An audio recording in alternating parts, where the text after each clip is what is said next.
What you avoid in yourself, fear, shadow, desire, do not disappear, returns as destination. What is not healed in the soul, life repeats in the form of chaos. What if the greatest fear of your life is not to fail, but become who you were born to be? Think for a moment. How many parts of you were hidden in order to be accepted? How many times have you repressed legitimate impulses, buried sincere dreams, silenced ancestral wills, all to fit into a mold that never belonged to you? Carl Jung understood this. We are not afraid of the darkness itself, but of the incandescent light within us, because that light, when it emerges, destroys masks, erodes certainties, and forces us to die, to then be reborn as something we never imagined. You do not need to invent a new life. You just need to stop running away from who you already are. But beware, there is a price to be whole, and it's not small. The call you pretend not to hear. It all starts with a nuisance, a slight, barely noticeable discomfort, like a stone in the soul's shoe. It's the call. He doesn't scream, whisper, and that whisper carries the question that haunts all who are alive. Am I living my life, or just playing a role that's expected of me? From an early age, we learn to obey. We are tamed with praise when we are good, and punished with rejection when we dare to be authentic. This is how the persona is born, the social mask we build to be accepted. But there is a very high cost in this. Every forced smile, every choice made to please, every dream postponed to follow a safe path, all this digs a brutal distance between who we are and who we show ourselves to be. And the greater this distance, the more the soul screams. You feel like anxiety, apathy, emptiness, but it is the soul, struggling inside a prison of convenience. The shadow you refuse to look at. What happens to what you hide? The stifled desire, the pent-up anger, the will to break, to run away, it is scream. All this does not disappear. Go to the basement. And Jung gave this basement a name, shadow. The shadow is not malignant. She's just you, the part of you that didn't fit what the world approved of. And she waits. You quietly wait for the moment to emerge. Whether in outbreaks, in disastrous relationships, in decisions that you do not understand why you made. Integrating the shadow is looking straight at everything you have rejected. It's admitting, that's me too. It is an act of courage and surrender. Because by welcoming the shadow, you rescue pieces of your soul that were buried. You become a fuzz, more whole. And the more whole, the freer. And the freer, the more it frightens those who still live in chains. The crossing of individuation, Jung called individuation, the process of becoming a true individual. One who knows himself, accepts himself, fully expresses himself. But no one told you that this process hurts, because to be you, you first need to stop being what you were taught to be. It's a death, a symbolic death of the old me. You lose references, it loses bonds that do not support its authenticity. It loses illusions that once sustained its identity. It's like being in the middle of the ocean, with no land in sight. You are no longer who you were, but you still don't know who you are becoming. In this vacuum, many turn back. They return to the mosque, to the role, to the suffocating comfort of normality. But who persists? Finds something sacred, its essence. You begin to feel life flow with meaning. Every gesture comes from within. Each choice vibrates with truth. Every silence has a presence. You no longer act. You are. And everything falls apart. The price of freedom. Self-realization comes at a price. And this price is high. You will displease. It will disappoint expectations. He's going to be called selfish, weird, radical. But remember, People don't bother when you're happy. It bothers you when you are free, because their freedom shows their captivity. And then you will see the masks fall off. You will find that many of your bonds were bonds of dependence, not of love. You'll see that part of your career, your opinions, your daily rituals were never yours. All this begins to crumble. But this is not the end. It's the beginning. The dark forest you have to go through is not a punishment. It is the only possible way to find the clearing where the truth dwells. Peace after chaos. When the storm passes, something changes. You look in the mirror and finally see a sincere face. You speak and your voice has weight. You walk and your steps are yours. There is no need to prove anything anymore, not even asking for a license to exist. You discover that the greatest freedom is not having to please, and that the greatest strength is being who you are.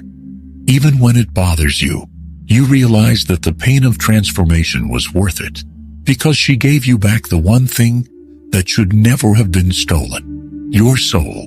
And so, you live with lightness, with depth, with presence, not to please, not to follow trends, but because there is something in you that needs to dance with life.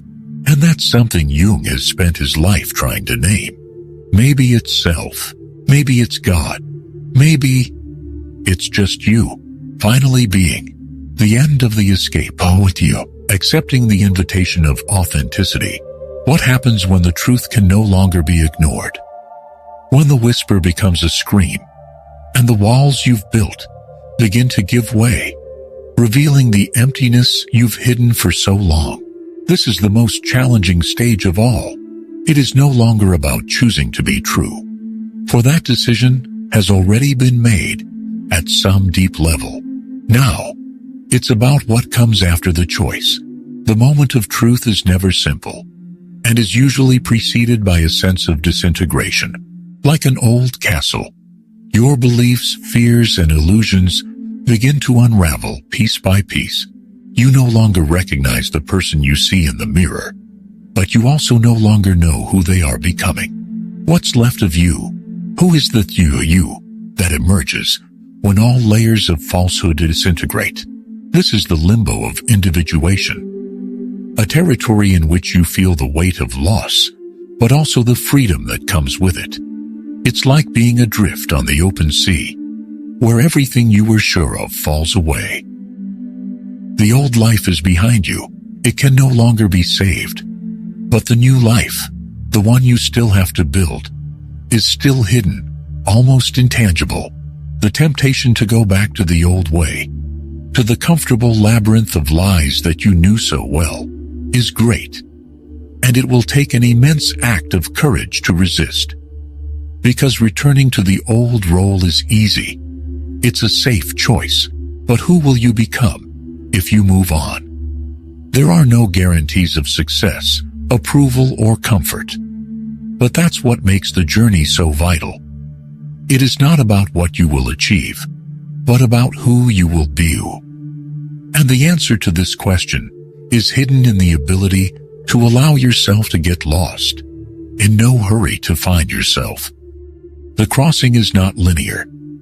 It is not a progress from point A to point B. The individuation process is full of ups and downs, of moments of clarity followed by deep chasms. But even at rock bottom, you begin to realize that there is something essential that can never be lost, the truth of who you are. And then, you begin to understand. The journey is not about finding something outside yourself, but about the courage to face everything inside yourself.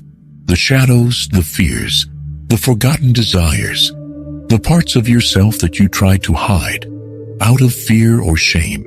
The invitation, after all, is an invitation to wholeness, to the acceptance of oneself in its purest essence. And in this process, freedom is won. Not in the way we imagine, as a prize or a liberation from others, but by the truth that springs from within, through the courage to let go of what no longer serves you.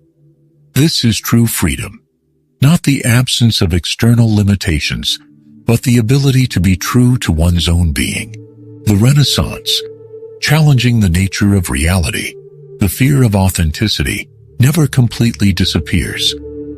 Like a shadow that always creeps, he accompanies us at every step of the journey. But now, with the eyes of the soul open, you begin to see reality with a new perspective. And this perspective is, in many ways, the silent revolution of being. What is real anyway? The reality you knew, with its norms, expectations, and structures, begins to dissolve before your eyes. As the mask falls, the world around you loses the brightness of illusions and acquires a raw and unusual beauty. You can no longer live on the surface. The deep is now their habitat. And with it, the meaning of life begins to change. What once seemed so solid and unchanging now turns out to be fickle, changeable, and permeable to internal transformation. Now the central question ceases to be, what should I do, to who am I really? And as you ask that question, you begin to realize that the answers are not outside of you. They do not come from advice, gurus, or methods, but from an inner truth that reveals itself in stillness. The ego, which once dictated your choices, begins to lose its power, and the soul, that indomitable and infinite part of who you are, begins to command. This is the moment when you begin to experience life, no longer as a sequence of events to be managed, but as a work of art being created in real time. Every action, every word, every silence carries in itself a deep meaning. You begin to live with intention, not by convention, but by an inner impulse that can no longer be ignored. However, the transformation is not only individual. When you become more whole, your presence in the world also changes. People around you begin to notice the difference, but many will not be prepared for this change. It is no longer about you, but about the truth you bring to the world. And the truth, as liberating as it is also challenging for those who still cling to their own masks. At this moment, the real challenge of individuation reveals itself. It is not just becoming who you really are, but accepting the impact of this transformation on the world around you. Freedom is not something that can be kept secret. She's contagious, and in doing so, you face the existential dilemma of being who you are, even if it disrupts the comfortable reality that others have built for themselves. And here is the paradox of life. To find true peace, you must first face the destruction of what you thought was reality. But when everything falls apart, you begin to realize that in fact, there has never been an end, just a continuous cycle of death and rebirth. Every moment you become more authentic, more true. You are reborn. And with each rebirth, life becomes richer, deeper, and more integrated. When you reach the end of the individuation journey, you do not become a separate or isolated person, but a version of yourself that finally fits into the world, without having to mold yourself to it. The fear you felt, the fear of being who you really are, dissolves into the peace of authenticity, because now you understand true freedom is not in running away from pain or discomfort, but in integrating and transforming every part of you, accepting your nature in its entirety. And so, you live, no longer to meet the expectations of the world, but to answer the deepest call that exists within you. The call to be who you were born to be.